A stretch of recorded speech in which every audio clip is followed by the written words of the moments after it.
सबको मेरा प्रणाम। गुरु भाइयों को धन निरंकार जी। एक बार देवों दैत्यों ने समुद्र को मथ ढाला। एक बार देवों दैत्यों ने समुद्र को मथ ढाला। योजना ये थी कि कट जाए जन्म मृत्यु का काला, कट जाए जन्म मृत्यु का काला। देव और दैत्यों ने मिलकर किया कड़ा जतन।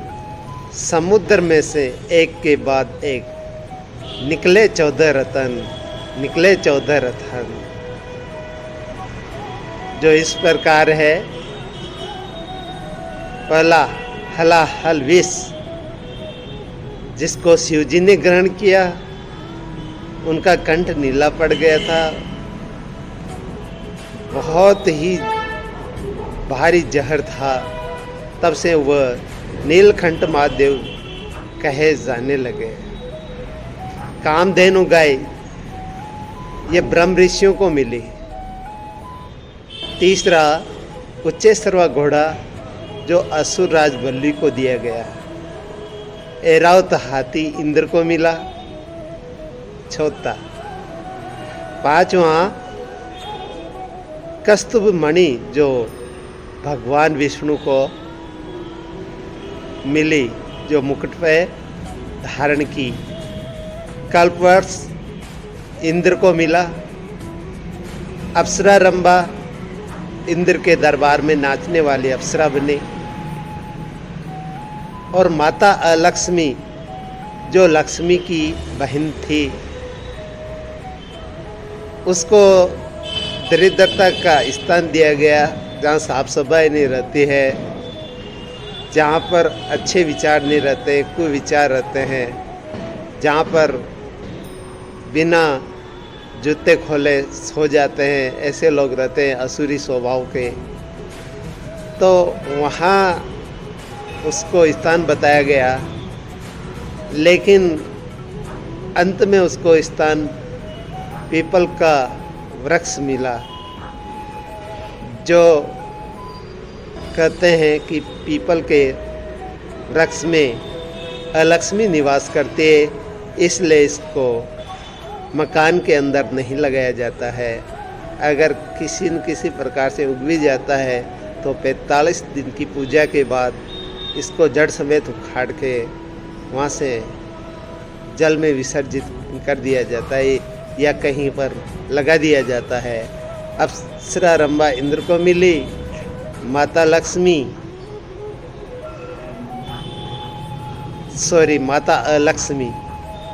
जो पीपल के वृक्ष में रहने लगी।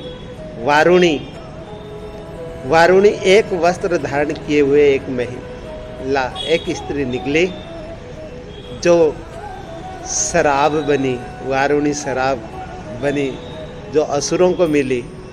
चंद्रमा शिव जी ने अपनी जटा पे धारण किया। 5 जन्य शंख जो भगवान विष्णु को मिला।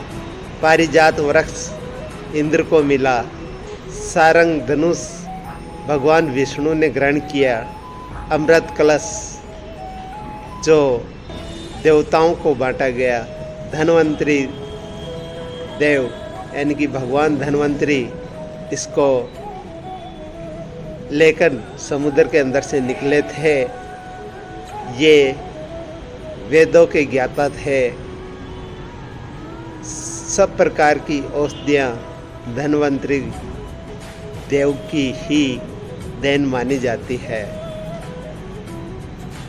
अब जो अभी कुंभ मेला जो चल रहा है, कुंभ का अर्थ होता है घड़ा।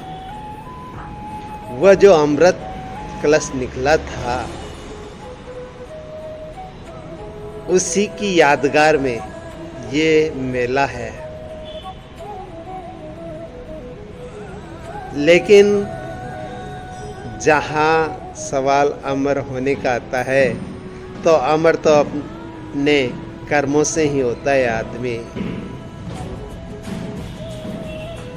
जो शुभ कर्म करता है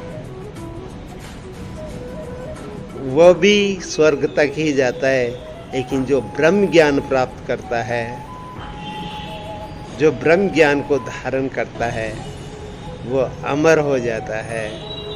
अमृत जो मरता नहीं है, और जो मरता नहीं है उसका ज्ञान ब्रह्म ज्ञानी संतों के पास होता है। अमृत को धारण करते हैं, अजन्मे को धारण करते हैं, अविनाशी को धारण करते हैं। इसलिए अमर सिर्फ वही होते हैं जो ब्रह्म ज्ञान की प्राप्ति करते हैं, जो ये जान लेते हैं कि मैं तो कौन हूँ और परमात्मा कौन है। ये अंतर जान लेता है गुरु की कृपा से, और फिर नित्य नित्य के अभ्यास से जुड़ जाता है परमपिता परमात्मा से, सो अमर हो जाता है। आज के शब्दों में इतना ही।